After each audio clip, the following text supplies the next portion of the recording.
Mu karere ka Musanze abaturage bahangayikishijwe n'utubari na butike byahindutse amashuri y'incuke. Byaba ari inyota yo kuzamura ireme ry'uburezi cyangwa ni ikindi kibyihishe inyuma? Iki ni ikibazo bamwe muri aba baturage bibaza. Turababwira kandi ko Minisiteri y'Uburezi mu Rwanda yahangayikishijwe n'ikibazo cy'abanyeshuri batumwe imirindankuba. Ndabasuje kandi mbahaye ikaze mwese ku Ibendera TV. Reka izi nkuru tuze tuzirambure zose uko zakabaye, ari nako mbibutsa gukora like, share na subscribe kuri channel yacu Ibendera TV. Nitwa na Cretin Hirishwa, bahaye ikaze. Bamwe mu babyeyi barerera mu bigo by'amashuri yigenga mu mujyi wa Musanze no mu nkengero zawo baravuga ko bahangayikishijwe bikomeye n'akajagari kari mu gushinga ibigo by'amashuri ngo kuko ari intandaro yo kudindiza ireme ry'uburezi buhabwa abana babo. Ibi babishingira ku kuba muri iki gihe mu mujyi wa Musanze hagaragara ibigo byinshi by'amashuri yigenga cyane ay'inshuke n'abanza, aho ngo amazu yahoze atuyemo imiryango yahindutse amashuri, ahahoze utubari mu bikari by'abaturage, ahahoze amazu y'ubucuruzi ni ukuvuga butike, ahegereye amarimbi n'ahandi hose bigaragara ko hatujuje ibisabwa hahindutse amashuri. Inzego zibishinzwe zibirebera ntizigire icyo zibikoraho. Bamwe muri aba baturage bavuga ko basaba ubuyobozi bireba guhagurukira iki kibazo ngo kuko abijyamo bose atari ko bakunze uburezi ahubwo ari ubucuruzi, bityo bikaba bidakurikiranywe byasubiza ireme ry'uburezi inyuma. Umwe muri aba baturage yagize ati "Turasaba ubuyobozi nk'uko bakoze ubushishozi bagaca akajagari mu nsengero zitujuje ibisabwa, guhagurukira n'akajagari kari mu mashuri." Yakomeje agira ati "Ahari akabari urahasanga ishuri, ahari hatuye amazu abantu barimutse hahindurwa amashuri, nta bwiherero nta bw'inyagamburiro, mu bikari by'amazu naho hahindutse amashuri, no mu buvumo muzayahasangamo. Nyamara abayobozi barabirebera bakicecekera, tukabona ko ari ruswa abahabwa, tukaba twibaza amaherezo y'ubu burezi." Undi muturage nawe agira ati "Urebye uburyo abantu barimo gushinga amashuri cyane ay'inshuke n'abanza bayashyira ahantu ubona ko hanashyira ubuzima bw'abana mu kaga, kandi n'abana bacu. Birababaje rero kandi bikorwa abayobozi babirebera bakabirenza amaso, bikanatwereka ko hari ikibyihishe inyuma. Turibaza amaherezo y'iyi mikorere kuko si ugukunda uburezi ahubwo ni bizinesi gusa. Turabona ko itazagira icyo imarira abana bacu. Amashuri azwi ari ahantu hazwi kandi hakora neza. Bamwe mu bavugwaho gushinga aya mashuri mu kajagari ntibigeze bemera kugira icyo batangariza itangazamakuru ku buryo bweruye. Nabo bemera ko hari aho usanga bikabije ndetse nta kabuza ko bishobora kugira ingaruka ku ireme ry'uburezi. Basaba ko abayobozi bazareba igikwiye n'ahakwiye. Umuyobozi w'akarere ka Musanze wungirije ushinzwe imibereho myiza y'abaturage, Kayiranga Theobald, yemeza ko iki kibazo gihari kandi giteye impungenge, agateguza abashinze aya mashuri nta byangombwa bafite ko hagiye gukorwa ubucukumbuzi bwimbitse atemewe, agafungwa abana bakajya mu mashuri yemewe. Aha agira ati "Dufite amashuri yigenga kandi azwi kuko kuyashinga hari ibyangombwa NESA itanga bigakurikiranwa n'abakozi dufite mu mirenge, bakuzuza impapuro zabugenewe zigasuzumwa n'abakozi bo mu burezi ku karere, tukabona kubasinyira."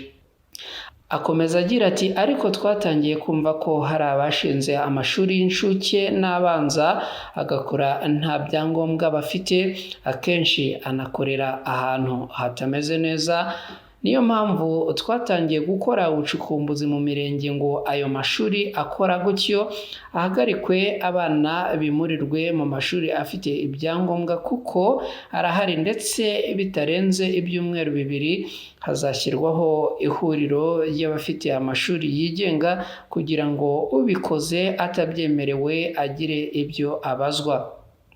Uyu muyobozi akomeza agira inama ababyeyi kujya bitondera kujyana abana babo mu mashuri abonetse yose adafite ibyangombwa byemewe kuko bigira ingaruka ku burezi bw'abana babo.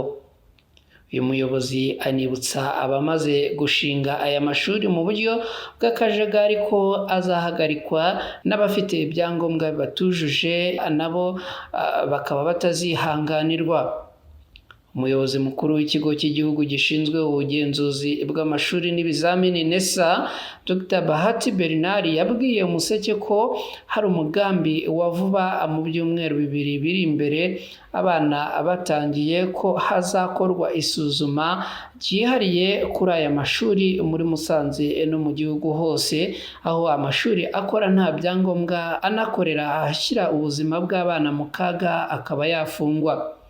Aha uyu muyobozi yagize ati dufite umugambi wa vuba uzatangira mu cyumweru gitaha, abana nibamara gusubira ku ishuri tuzayareba yose uko ateye, turebe n'uko akora, ayo dusanga akora neza akomeze, ayo dusanga akora mu kajagari afungwe.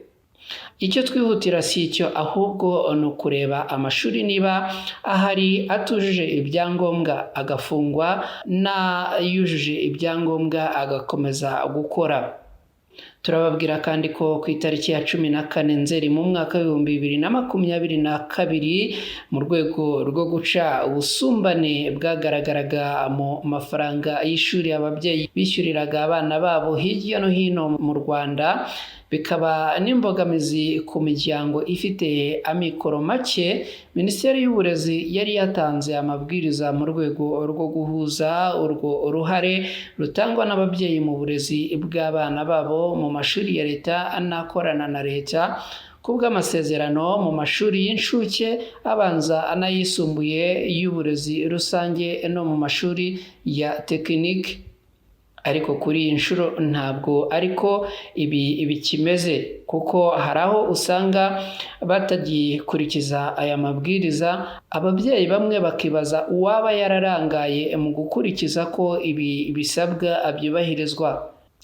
Kuri ubu amashuri yitegura gufungura, ubujura, amanyanga menshi bigaragara mu mpapuro zisaba ababyeyi amafaranga bazatanga, ibimenyekanye ko birimo ubujura inzego bireba nazo zikaruca zikarumira.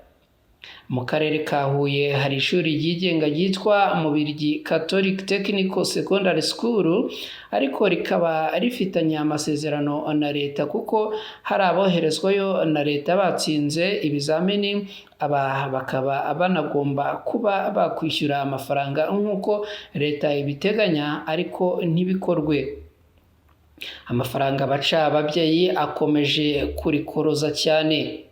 Ahanini ni amafaranga 25,000 bise agaseke k'umubyeyi. Ibi rero bikaba bimaze kumenyekana, akarere ka Huye kabivuzeho. Akarere ka Huye kagize kati mu mashuri yigenga nayo ibisabwa nk'uruhare rw'ababyeyi nabyo bibanza gusuzumwa no kwemezwa n'ababyeyi baharerera ababigizemo uruhare.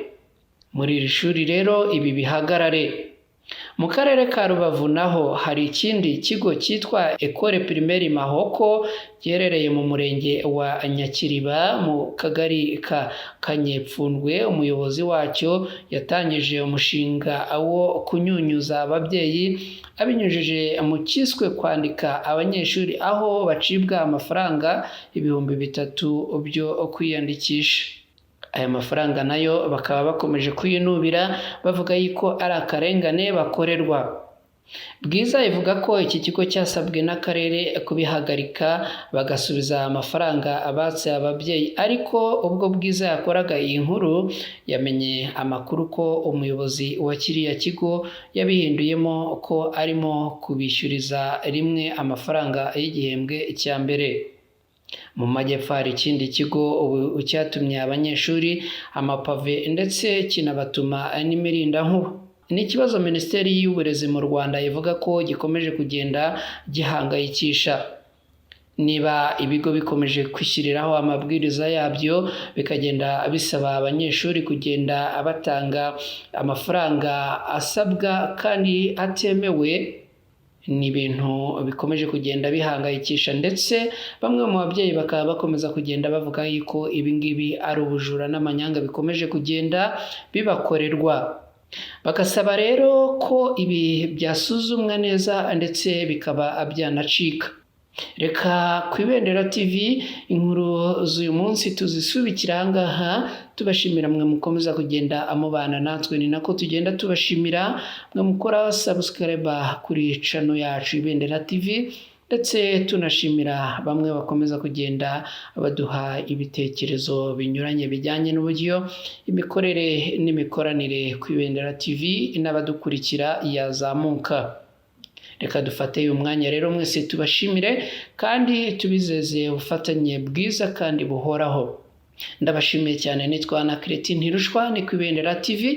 Reka tubifurize kugira ubuzima bwiza, mwirirweho muhaye kandi umuronke.